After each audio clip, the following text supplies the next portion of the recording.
Buenos días. Para el desarrollo de esta actividad vamos a hablar sobre los Incoterms. Mi nombre es Geraldine Ardila y estaré acompañando esta presentación con el compañero Hans William Castañeda, Laura Camila Forigua, Verónica Ospina Martínez, José Alejandro Vargas. Mi grupo es el número 12601-4A. ¿Qué son los Incoterms? Se refiere a los términos de comercio internacional que se crearon en 1936. Estos Incoterms fueron creados por la Cámara de Comercio y se componen de 11 normas. Básicamente, estos Incoterms o estas normas dejan en claro las responsabilidades de los importadores y exportadores en el momento que realizan un proceso internacional. En ellos se encuentran las responsabilidades, pero también los costos a los que acarrea cada uno en la operación. Esto se hace con el fin de minimizar riesgos que puedan surgir en el proceso de la negociación. Estas normas se componen de 11 capítulos y se actualizan cada 10 años. En este momento tenemos vigente la última actualizada, que es del año 2020. Buenas tardes, mi nombre es José Alejandro Vargas y a continuación hago la presentación de los tipos de Incoterms y su alcance. Dado que, como muy bien lo explicó la compañera, los Incoterms son las responsabilidades que adquiere tanto el proveedor como el comprador. Estos también vienen definidos desde el punto de vista del medio de transporte. Entonces existe el medio de transporte multimodal y el medio de transporte marítimo. Para el medio de transporte multimodal tenemos los siguientes Incoterms, que son los S-Words, el FCA, el CPT, el CIP, el DAP, el DPU y el DDP. Para el transporte marítimo, los acrónimos en inglés de FAS, FV, CFR y CIF. Entonces, nótese que al desglosar los tipos de Incoterms encontramos, digamos, 4 grupos. Y eso hace referencia a la primera letra del acrónimo.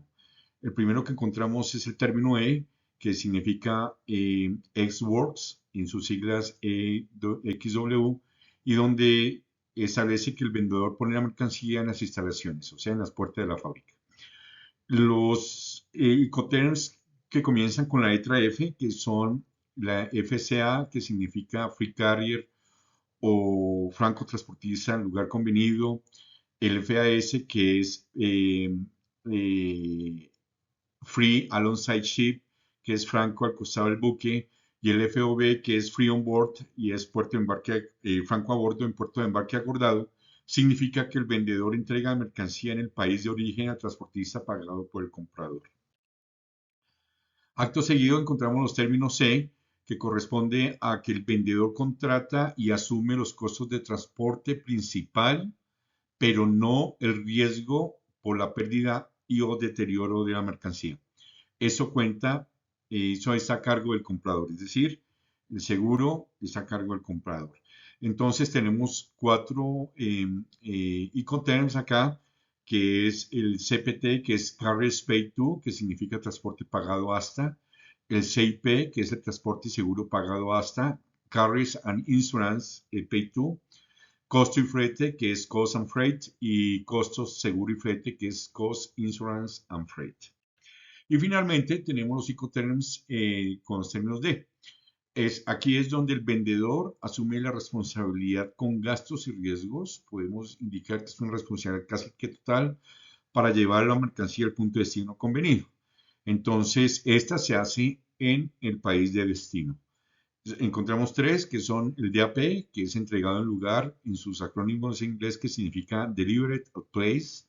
DPU, entregado en lugar descargado, Delivered at Place Unloaded.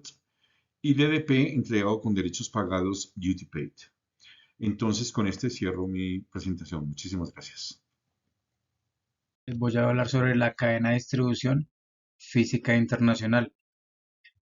Esta cadena es un método o procedimiento logístico que traen ubicar elementos en un mercado extranjero, efectuando con los intervalos pactados al principio de la transacción aduanera entre el comprador y el vendedor, cuya finalidad en cuanto a su distribución física internacional es minimizar al máximo los tiempos, los costos y la amenaza, que éste se adecue al producir la ruta desde su punto de salida hasta el punto de entrega, que es la parte final de la cadena de distribución.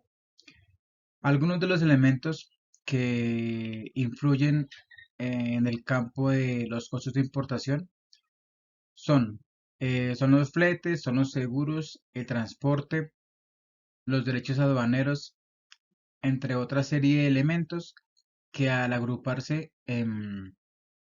plasman en sí los costos de distribución de todas las mercancías que son manejadas en la distribución física e internacional. Además de eso, manejamos una serie de aspectos en los documentos que se deben tener en cuenta para la cadena de distribución física internacional, los cuales son las copias de certificado del seguro, la factura comercial, el listado de contenidos o el listado de empaque, los documentos de transporte y de movilización, además de un informe detallado, pormenorizado, de lo sucedido en el proceso de distribución. Además se manejan una serie de tipos de cargas. Esto depende ya del elemento que se pueda transportar. Aparece la carga a granel. Es una mercancía que no está incluida en un recipiente y se halla sin un orden fijo. Se puede ubicar una encima de otra. Entonces es una mercancía que la manipulación no es como la adecuada, pero pues tiene que tener su destino final. Está la carga general, que es aquella mercancía que está cubierta por un embalaje óptimo que permite la manipulación, transporte y embarque de la mercancía. Esta carga tiene una serie de gamas que son la carga general fraccionada y la carga unitarizada. Aparece la carga peligrosa. Esta se considera peligrosa porque puede causar daño en sí misma o hacia otros factores y comprenden una gran cantidad de productos químicos que pueden afectar al organismo y en sí a la demás mercancía que pueda compartir en su entorno. Está la carga perecedera. Este tipo de carga maneja mercancía con condiciones especiales debido a sus componentes que están hechos para un tiempo más pronto, de acuerdo al producto que transporta, que es muy delicado porque pues se maneja una serie de tiempos para su eje de salida y eje de llegada. Está la carga sobredimensionada.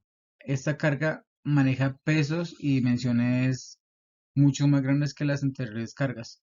Entonces se debe manejar de acuerdo a su tamaño y a su peso, con compartimentos especiales de acuerdo a su tamaño y peso, para que no afecte ni la mercancía que se lleva ni las demás que pueden estar compartiendo, valga la redundancia, el compartimiento. Esta es la carga especial. Son mercancías que son de equipos especiales. De acuerdo a su calidad, tienen un tipo de movilidad diferente, pues porque es una mercancía de valioso cuidado y de manejo especial. Por último aparece la carga valiosa.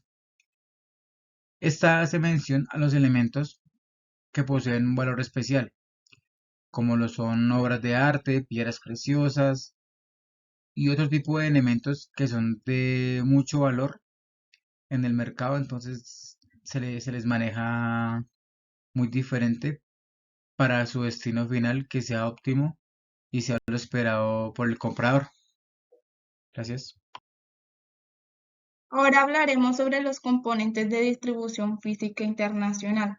En primer lugar, tenemos lo que es un exportador. ¿Qué es un exportador? Es una persona o entidad que se encarga de vender productos o servicios a compradores que están en otros países.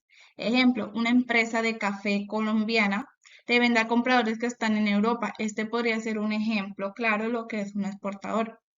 Operador logístico es una empresa especializada en la gestión integral de la cadena de suministros, donde incluye actividades como almacenamiento, empaque, transporte y distribución de las mercancías. Un ejemplo a nivel mundial es la DHL. Puerto de origen es el lugar donde la mercancía es embarcada para su transporte internacional.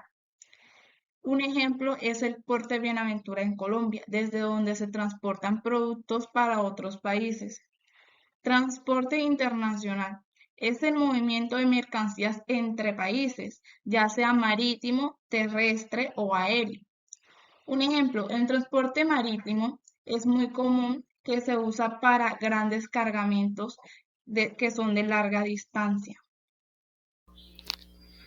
Buen día, mi nombre es Camila. Hoy vamos a hablar sobre el agente de aduana, puerto de destino, transporte interno e importador. El agente de aduana es un intermediario autorizado que se encarga de tramitar la documentación necesaria para el despacho aduanero de mercancías que entran o salen del país. Por ejemplo, un agente de aduana en Colombia puede ayudar a una empresa a cumplir con los requisitos aduaneros para importar productos extranjeros. Puerto de destino. El puerto de destino es el lugar donde las mercancías llegan para su despacho y distribución en el país importador. Por ejemplo, el puerto de Cartagena en Colombia puede ser el destino final de un envío de mercancías desde Asia. El transporte interno. Se refiere al traslado de mercancías desde el puerto de destino hasta su destino final dentro del país importador. Por ejemplo, el transporte por carretera desde el puerto hasta un centro de distribución local. Muchas gracias por su atención. Hasta luego.